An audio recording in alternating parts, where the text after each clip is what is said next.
bien évidemment, nous pouvons créer des moments d'étonnement, mais dans mon livre Les 101 expériences de philosophie quotidienne, je m'amusais. C'était des petits jeux pour faire découvrir des questions. Là, nous ne sommes pas seulement dans un jeu, nous sommes tous plongés dans quelque chose qui est tragique, évidemment, mais dont je crois nous pouvons faire une occasion tout à fait extraordinaire de réflexion et peut-être de changement.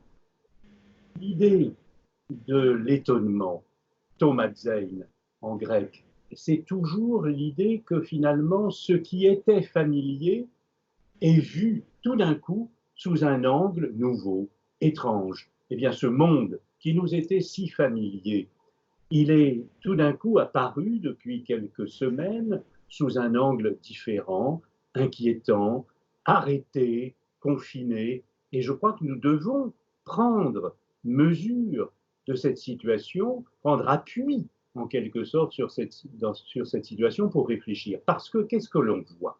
On voit que toutes les choses que nous ne voulions pas voir, on ne voulait plus voir la maladie, on ne voulait plus voir la mort, on ne voulait plus voir finalement les fragilités, la vulnérabilité des êtres humains, on ne voulait plus voir le hasard.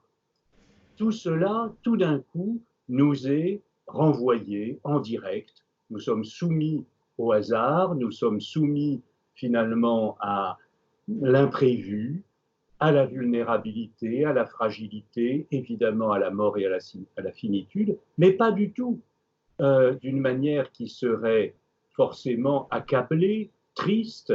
Je crois que la sagesse, c'est finalement l'endurance du tragique, de ne pas céder à la peur et à l'angoisse, et c'est les regarder, c'est ne pas les refuser, les regarder comme des traits de l'existence humaine, mais je crois que nous sommes ramenés, d'une certaine manière, par les circonstances, à réfléchir sur ce que nous vivons, qui nous ramène à une condition humaine fondamentale qu'une grande partie de notre époque était en train de nous